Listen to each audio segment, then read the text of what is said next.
huwag mo nang lumabas ng bahay.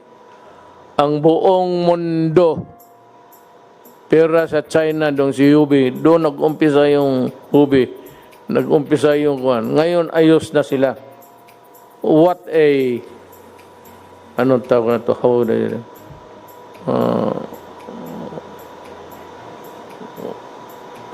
napaka-ano na, what an irony. Galing sila sa kanila, tapos sila ang nauna nag-open, okay na sila. Ito na lang, para maintindihan ninyo. Kung ako ang nagbibenta ng mangga, ang order ko sa mga supplier ko, bigyan mo ako ng hinog ready to eat, ready for serving. Tapos, bigyan mo rin ako yung hindi masyado hinog, yung green, yellow.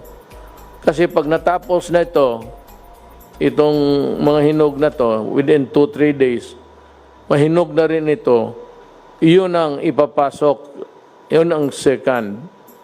Ang third, yun yung mangga na talagang green pa. Wala pang yellow, walang kulay pa. Ito yung third wave. Pag nabinta mo na itong second wave, ito yung third. Ganon ang epidemic.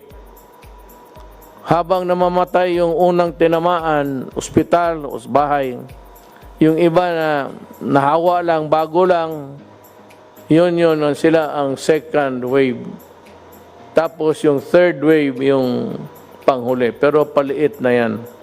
Yan ang ibig sabihin kung bakit kayo i-maintain ninyo ang social distancing or the distant rule. Meron ng, I cannot mention the pharmaceuticals, the giants, pero meron na ako nakapaggumawa ng antibody. Yung antibody na hindi galing sa tao. Yung kasing yung antibody na mag-fight ang ano mo, ang sarili mong antibodies, tapos ma-overwhelm na yung kalaban, yan, gawa ng katawan mo. Mukhang ito sa basa ko, wala akong ginawa, hindi magbasa, makinig, inutusan ko sila, hindi ba na marunong ng ano, hanggang pindot-pindot lang ako. Meron ng medisina, antibody ang isang giant pharmaceuticals. Tapos naghahabulan sila. Sabi, by May, baka they would start to market it. Pabili na nila. Ang problema, sabi nga ni, we are on the last ladder. Ang muna niyan yung mga mayaman na, kasi marami yan kailangan. So as fast as they can really manufacture or farm out the product, just retain the copyright para magtulungan sila. Kung meron na yan, tapos makita ko na ginagamit ng tao, ililift ko. Total, kung magkasakit kayo, may antibodies naman tayo mabili. Ngayon, kung wala kang mabili, problema mo na yan. Kasi tapos na yung, I will lift the quarantine.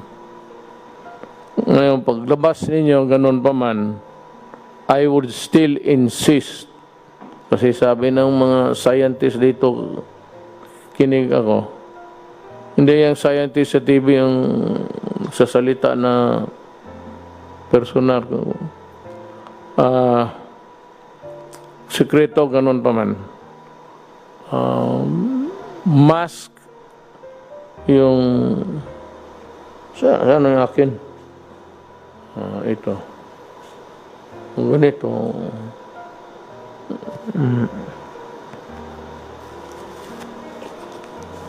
Mask.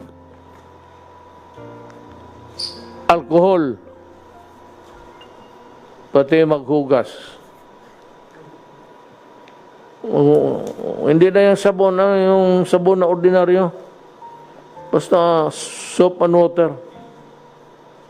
Okay na yan. Alam mo, pag nagsama lang tayo, kaya natin ito. Kunting panahon na lang. Alam ko, igit na kayo na makalabas. Pag lumabas lang itong antibody na gawa nila sa labas, parang inumin mo, parang kung baga sa bakterya pa, antibiotic, sisirain niya.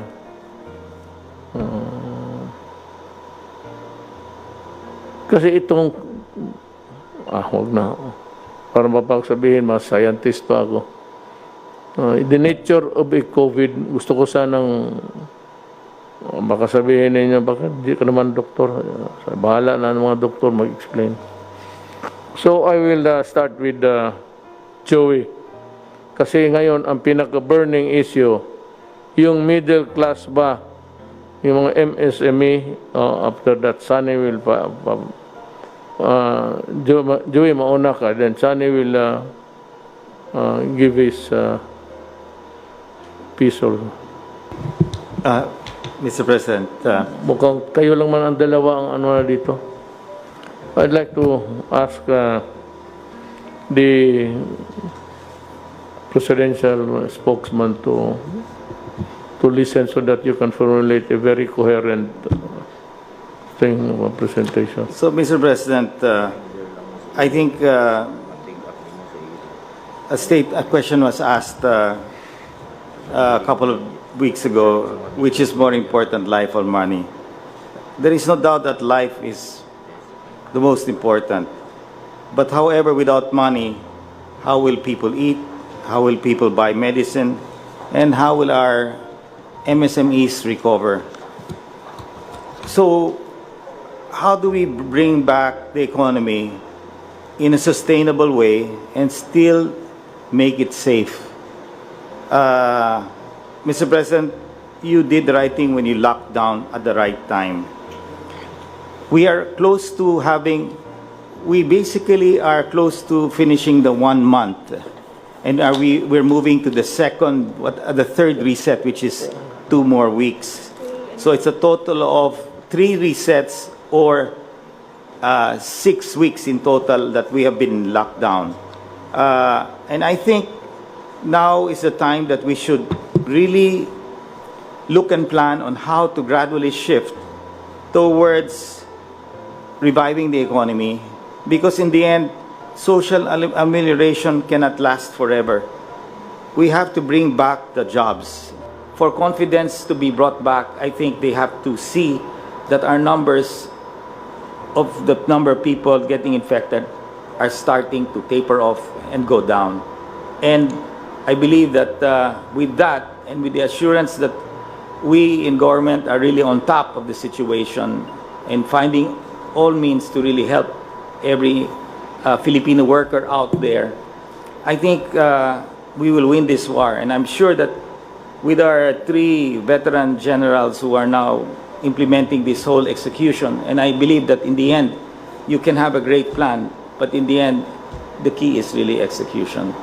So I'm confident that Secretary Galvez is leading this role, and I think he definitely has the full private sector support. The donations from the private support has been quite immense, and